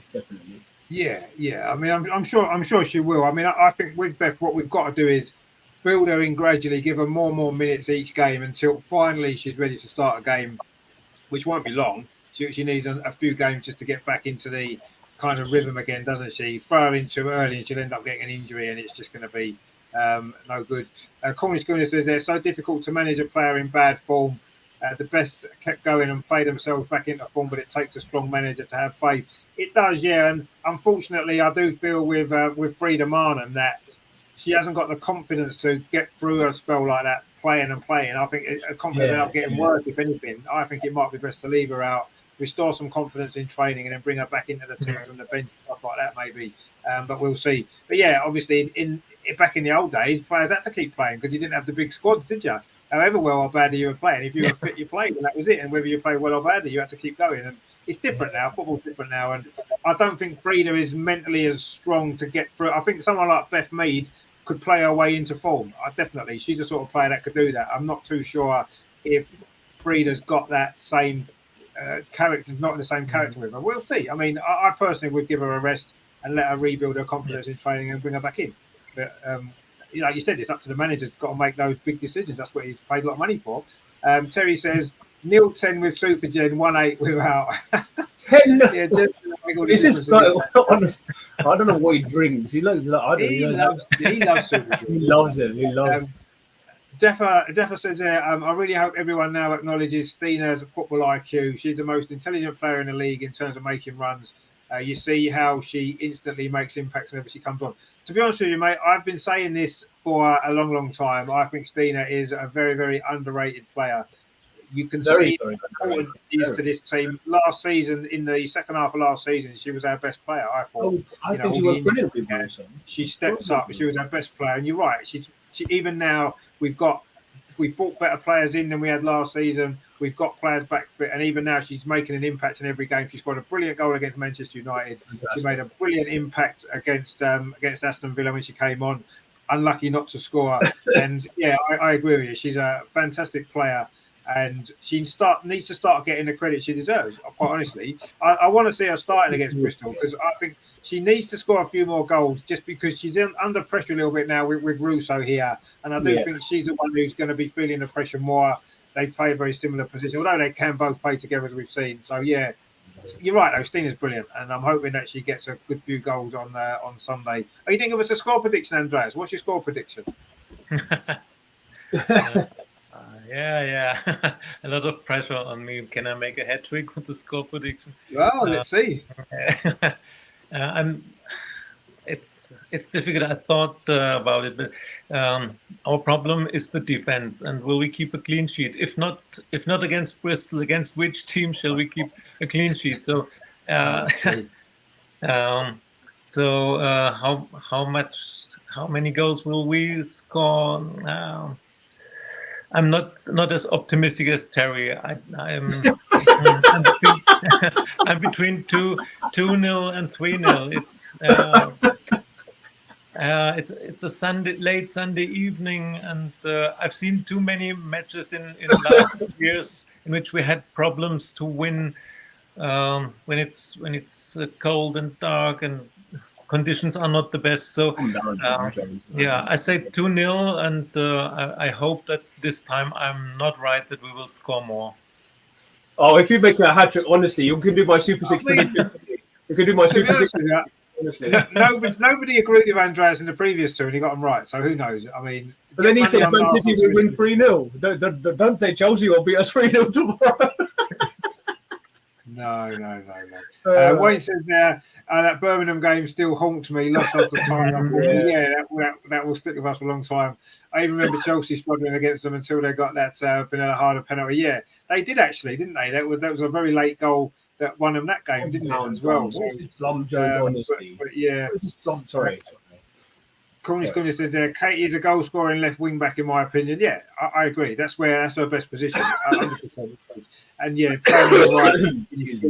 she'll do a job there, but it doesn't really suit her. And I'd like to see her play in a more natural position. Jeffo says there, since we're struggling with scoring goals, we should start her with Russo. It's a no-brainer. Yeah, I would. I'd start Stina every game, personally. Exactly. I don't see why we leave her out. Brilliantly against Manchester United. Brilliantly. Yeah, she did. Yeah. Terry says, let Stina and Russo fill their boots on Sunday. Yeah, exactly. Get them a few goals. That's what we want to see, don't we? Definitely. Wait till you see this guy chatting on. Sorry, anyway, let's move on. Sorry, go on. Yeah, I don't know what's going on here. Yeah, I know. He's talking about, we want to discuss about Bayern Munich, but we're not talking about Bayern Munich. And then he's I don't know what we have the same comment in every. He's getting a little bit. I swear he did this last week. I swear he asked us this last week. It comes up about 3 or 4 times, and it's like you're not on the right show for it, really. Join the where we want to discuss Bayern chat. Speak to Andres in person. No, this is Arsenal women. This is Arsenal women's chat. We're not talking about Bayern. I don't quite know why you keep coming in and asking a question that's not really relevant to our show. You do it every week, and it's pointless, really, isn't it? Let's be honest. And then he's saying Terry doesn't have a brain. I mean, calm down, my friend. Honestly, it's shocking.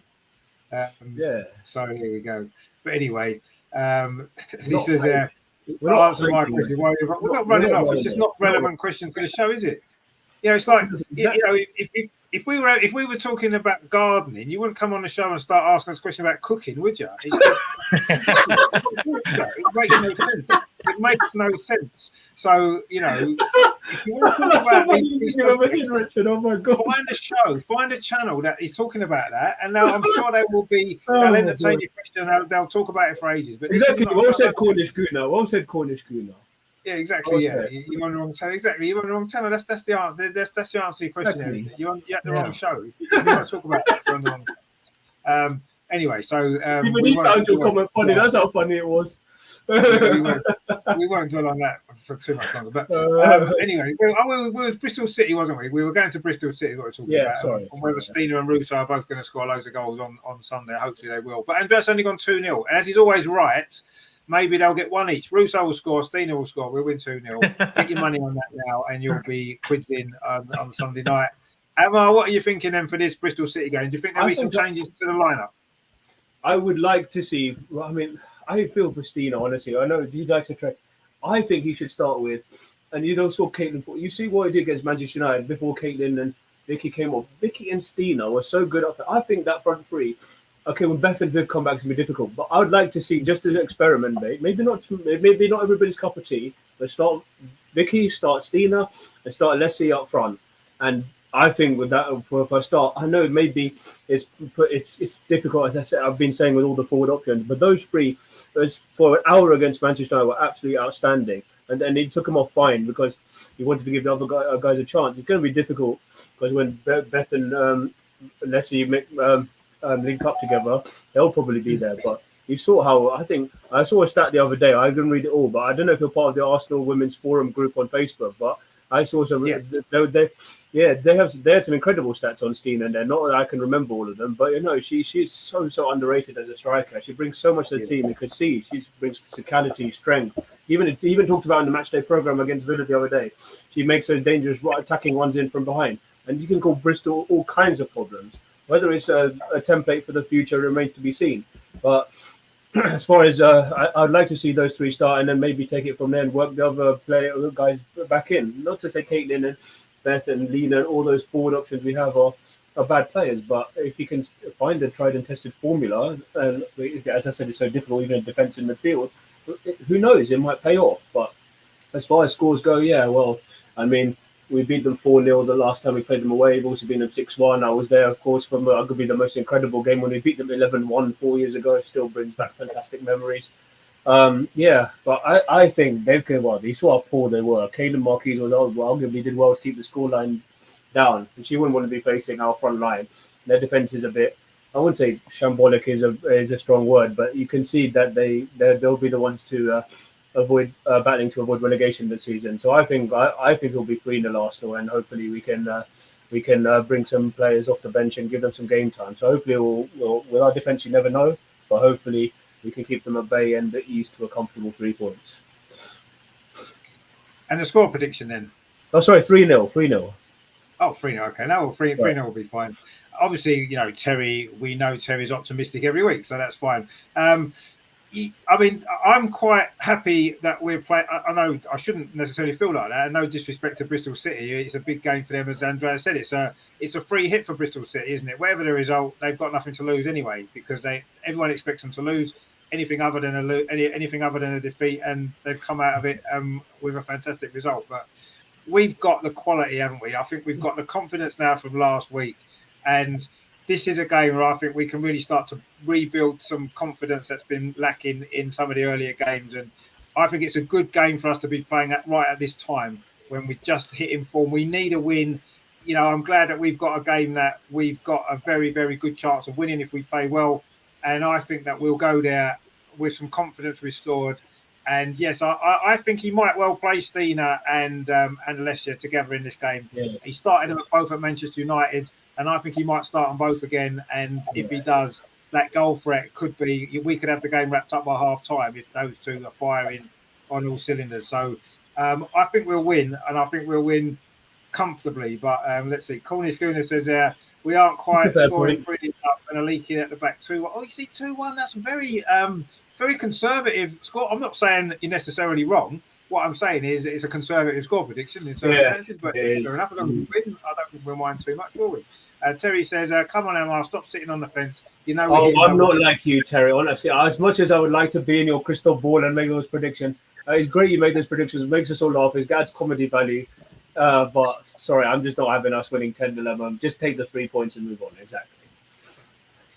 Yeah, I mean, to be honest with you, I say this every week. If we win 1-0, it's just the same really as winning 6-0. You get your 3 points and you move on to your next game. At the end of the day, ultimately, it's about how many points that you pick. Yes, it might come down to goal difference on the final day, but we can't worry about that. You've just got to go and win your games, haven't you? And some games are more difficult than others. Some games you play well and you win a lot. Yeah, some games you struggle and you might not be able to get the results. But what I really want to see is I want to see us just produce a really good, confident performance in a game that we're massive favourites to win. And what's happened before this season is gone. We won our last game. It's going to. Let's be confident. Let's play at our top level, and let's try and get a really good win. I don't want to say. I know Terry's going on about 10-0 and stuff. I don't really want to see a 10-0 win because that isn't good for the WSL. It isn't good for women's football. It's not what women's football's about now. It used to be. I remember we scored 11 goals against Bristol City, didn't we, a few years ago? And as much as we enjoyed it at the time, it was fun and we loved it, 11 goals. But it's not good for the women's game when you see results like that, is it? So, and I'm sure it won't be anyway. It's not going to be that. Women's football's not like that anymore. I think we'll win reasonably comfortably. Emerson's gone with a 3-0. Yeah, I'm kind of thinking maybe more, actually. I'm kind of thinking 4 or 5, if I'm honest. I just think we've got the firepower to do that. And I think now with our confidence back, I think we'll win this game comfortably. I'm expecting us to do that, actually. I really do think we will, following last week's win. I think that's so important for us. And, having Beth back and this, that, and the other, I don't know. I just think we'll be far too strong for Bristol City. And, they've got more important games to worry about, haven't they? The game against us didn't define their season. They've got to win the game against the teams at the bottom end, and that's what's going to weigh them. We'll go there, play our game, and I'm sure we'll get a good 3 points. So he says, you need free social services. These girls are social special. services. Well, they are special, but they're not quite special enough to go to score 10 goals. I don't Come think. on, mate. Come on, mate. You need to look at what you're drinking, honestly. I think you're drinking a bit too much, honestly. You're drinking a bit. Let's win the game. What I want to do is get us in a position where we won the game. Get it won early on this week, and then we can relax, and then hopefully we can relax, play our football, get some more late goals, and win. Yeah. Although I think it might be 5-0, I don't think it's going to be comfortable all the way through. I think we'll have to work to win the game first of all, get a couple of goals, and then we can relax later on, make some substitutions, and get some late goals. That's how I think it'll work out. But we'll see. Maybe Andreas will be right again. It'll be 2-0. It doesn't matter. We'll be happy with that. 3 points is all I want to see. We need to go on. We want to go into international break with a win, obviously. Massively important, first of all. Yeah. And secondly, as well, we want to make sure that we go in there and get some real confidence going, because we need a run now, don't we? We've dropped too many points already. Now we've got our first win. We need to get a second win on Sunday and then come back for the international break and go and get, obviously, Man City's next game after that, which is going to be tough. But we need to get a run going, don't we? 3 or 4, 5 wins in a row, put ourselves right back in there again. And what we have to do is win the next game. The most important one, isn't it? Which is on Sunday, and I'm sure we will. So we're all confident we're going to win, aren't we? Let's be honest. We should win this game. We're going to enjoy it. So we look forward to that. Defo says surely Kim needs to rest in this game. Yeah, it's not a bad point. Games where you rest your best players and still replace them with good quality. I would love to see Cooney. Cool. That's a big shout. I mean, it's a big call to rest Kim, isn't it? Because she's the one player that can play every game when she's fit. We saw her when she wasn't fit last year. We couldn't play with her. We missed her. And yes, it is a game we should win anyway. I agree. We could make 5, 6, 7 changes and still be strong enough, or we should be strong enough. I don't want to see us take too many risks because we have to win the game. Let's start with a strong 11, get the game won, make some substitutions later on, and rest players in. Start with Kim and then take her off later on when the game's won is what I would maybe be tempted to do. Not risking the Birmingham situation from a couple of years ago, which we cannot afford to do that this time, can we? I'm sure we won't. But I'd like to see Cooney Cross get some time. Yeah, definitely. In this game, whether it's from the start or whether it's coming off the bench, we'll have to see. Terry says, are we playing the second half with 11 defenders and ain't allowed to put in the play line? No, we'll still play a normal game. Anyway, Hedda says, what about Meado on Sunday? No, I don't think yet. No, I don't think she's ready yet to be playing. We'll have to see. I would say after the international break, she may be ready to come off the bench and come off the bench in the Man City game. Maybe we'll have to wait and see, but certainly not Sunday. No. Let's get Beth some minutes again and let's go from there. But yeah, not ready for Viv yet, unfortunately, but not long. We don't have to wait long to see Viv back as well. That's going to be so good, isn't it? So there we go then. Another Arsenal Women's Weekly. It's been a lot to talk about tonight. It's been good. There's been some great comments in the chat as always. So it's good to have you all involved with us. Defo says there will be available against City. Yeah. I heard she's in the Holland squad only really to train and to be involved, not to play necessarily. So I'm not sure. Will she be available for City? I don't know. That might be a little bit early for her as well, but it's not going to be long, is it? It's going to be, I would say, by the end of November, she'll be back playing in, coming off the bench, making appearances. I would say the next few weeks. So we haven't got to wait long, have we? Let's not rush her. Let's not rush her back and risk her getting injured like the others. Let's bring her back gradually. That's the most important thing, isn't it? And it'll be great. So yeah, that's going to be good. So yeah, that's I say that's the Arsenal Women's Weekly again for another week. It's been a great show. We've had a great week. We've got our first win, and it was good stuff. And we're hoping for a second win. Are you forgetting something, Richard? Sorry? Are you forgetting something? Of course. Sorry, the highlight of the show, of course. Man, it's all right. It's been a long day. It's been a long week. We've got, of course, this fantastic moment, which is the highlight of the week. I've got my pen ready. I've got my paper ready, and we're going to do this.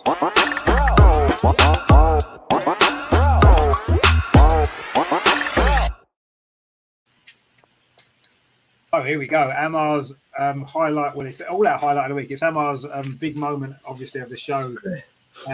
What have you got in store for us this week? Okay, so it took me a while to think about this. It's been a difficult week. I've been battling the flu and all that. I've been finally thought of one, but I'm feeling a bit better now. I finally thought of one earlier today, yeah. So my question to the panel this week is, which is the only letter of the alphabet that you would not find in the name of an current Arsenal women's player? Only letter of the alphabet you won't find in a current player. Only one letter. Player. And for a bonus, who's the only player to have ever had this letter in their name?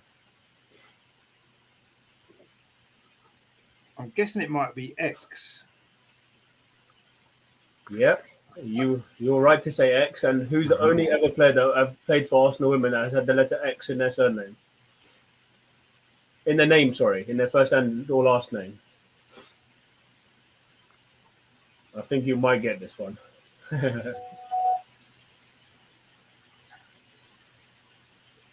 Come on, you got X straight away. I could think this one you'd probably get straight away as well. But I'm going to give yourself some time to think. It's fine.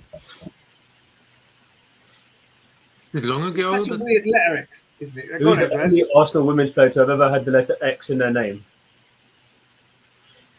How long ago did she play for us? Oh, it's not that long ago. Come on, it's not that long ago. Not long ago. Not that long ago.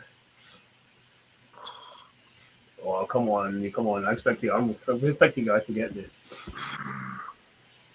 X is such a weird letter, though, isn't it? It's such a weird letter. There's only been one ever Arsenal women's player to have had the letter X in their name.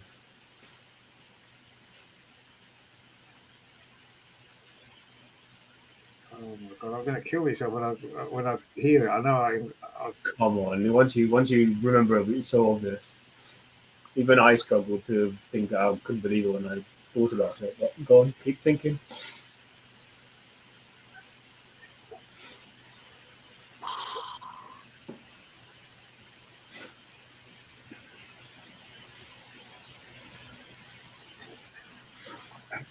Oh, Jesus. It probably isn't as difficult as it looks. Nope.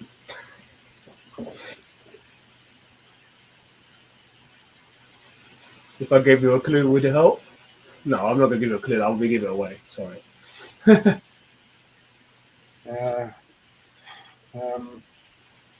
I think Terry's got it. Look, he says, Mrs. Xhaka. There you go. That's maybe that's the answer. Yeah. Who's Mrs. Xhaka? Oh my God, who's Mrs. Xhaka? Well, it's always Granit Xhaka's wife, isn't it? She never played for Arsenal. What are you talking about? No. Well, no, but he's got an X in his name. Oh, so it's Xhaka. That's funny. Sorry, that made me laugh. Oh, come on, you're going to kick yourself if you don't get it.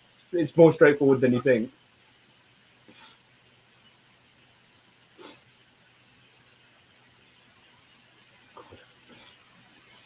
Just quickly before you think about it, I think you ought to have a word with this Blum Jones guy. He's not coming on with the comments. He's now starting to criticize other people as well. And I think there's no need to do what he's doing. So maybe just have a word with him. Yeah, I mean, I don't understand what you're on What about. if you haven't mate? got Mahendro and he's trying to answer his question. Anyway, back to the go on. So go on. See, do you know the answer? Who's the only other Arsenal women's player to have the letter X in their name? You're really going to kick yourself if you don't get it, I'm telling you. See, every time I see X in a name, it makes me think of a Spanish player. It seems like a Spanish letter in a Spanish name. But so, Alexia. well, yeah, Alexia, yeah. But I don't think she played for Arsenal. No. You nearly had it then, honestly. You nearly had it then. What? Alex Scott.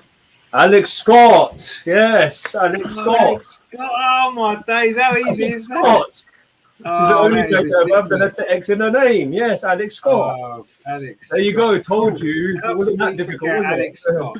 Champions Scott. League winning goal scorer, Alex Scott. Only player BBC to have presenter the letter extraordinaire. X in How their could name. we forget?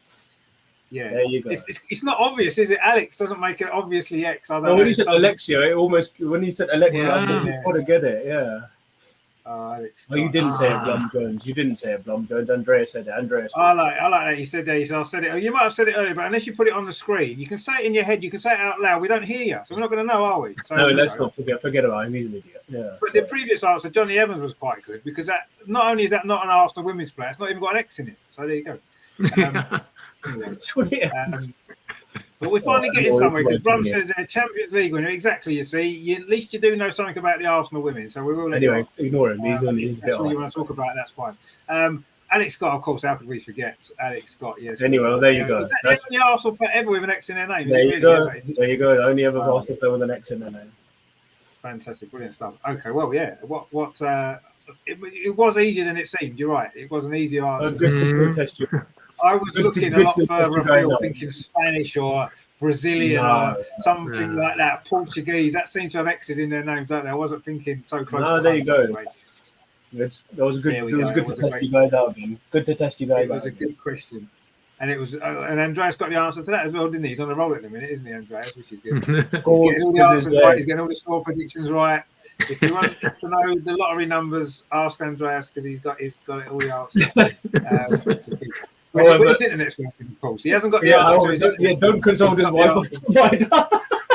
He's got the answer to everything else, just not how to work his internet at the minute. But anyway, sorry, Mr. Wi-Fi provider, you need to sort that one out. The guy's coming out to sort it out. He'll be fine next week because the guy's coming out and he'll solve the problem. It'll be good. I hope so. But anyway, that was a great way to end the show, actually, with Alex Scott as well. What a fantastic way to finish with, of course, an absolute Arsenal legend. So great stuff. So now the weekend, as we always say, can officially start now. Our Arsenal show's over. It's been good fun tonight, looking back on the great victory against Aston Villa, the hopefully a good victory coming up on Sunday, the return of the Meado, and loads of other stuff we got talking about as well from the comments in the chat. So thanks everyone for watching tonight. It's been a great show. Thanks to Andreas, of course, as always. Now hopefully back with his internet working for the next few minutes anyway. Have you enjoyed the show, even though we lost you and we got you back? Yeah, of course, I enjoyed the show. I enjoyed the discussion, and I have to apologize. It's not your fault. For the problems, but yeah, that's the modern techniques, and I'm glad that I managed to come back and to answer the question. That's the most important thing. As long as you're back for that That's part, good. That's what I was hoping. Exactly. It was good that it worked. Funny how it worked then, wasn't it? It didn't work the rest of the show. It just worked so Andreas could get the question right. Which is good. And of course, Amar as well. Good to have you back as well. Have you enjoyed the show as well? Yeah, it's been good. I tried my best to be on time. Didn't miss too much. It was good to get all viewpoints again as always. And it'll be good. It'll be a shame that'll be a 2-week break, but hopefully it'll do everyone good. I don't know. Will there be one next week because the England game is on, or will we still have one? Let's see. Maybe we could. It's down to you guys. But at the end of the day, if we watch England game, we'll watch England game. But no, it's been good, and hopefully we won't have to leave it 2 weeks until the next one. So yeah, hopefully looking forward to doing it again soon. Yeah, obviously it's going to be good on Sunday as well. It's a good weekend, isn't it? Because Arsenal men play Saturday, and then the Arsenal women play Sunday, so the games are spread out. We can enjoy the whole weekend of some great football. football. Hopefully 2 great results for Arsenal, and we'll be happy. Be a good way to go into the international break for the women, certainly with a victory. And let's hope that the men can bounce back from the international break with a victory as well. So it's going to be a good weekend of football, I'm sure. I am back, of course, tomorrow for the Arsenal-Chelsea game. Kicks off at 5:30, so I'll be about 5:15 to get ready for that game. It's going to be a big game, isn't it? I think it's a tough game, actually, tomorrow. We'll look forward to it. It's going to be difficult. Chelsea a bit of form before the international. You never know, do you, when teams come back from the international break, how good they're going to be straight away. Yeah. You don't know the fitness of the players and whatnot. So it's a tough game to predict, but that's going to be good. So join me for that one. Of course, Sunday as well. The late one Sunday, the late kickoff, 6:45, isn't it? 6:45. That's right, 6:45. 6:45. Yeah. Strange ones. We don't really like them, but it's here.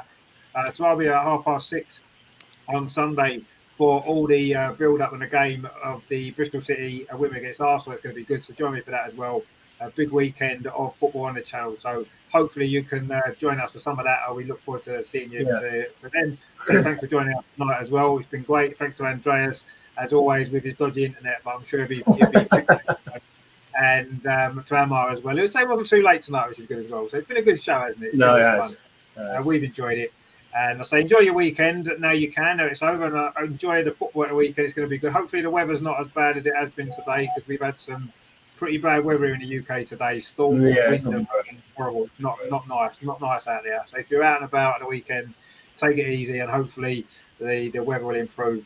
But don't go anywhere the weekend. Just stay and watch us on Saturday and on Sunday. That's all you need to do. Forget the weather. The weather can do what it wants. We'll just enjoy the game.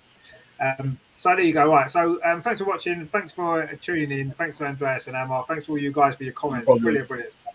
As always. And we will see you soon. Enjoy your weekend. Come on, you Gunners. Let's. See you later, guys. Take it easy. Okay. Bye. Have a good weekend, Terry, as well. Bye-bye.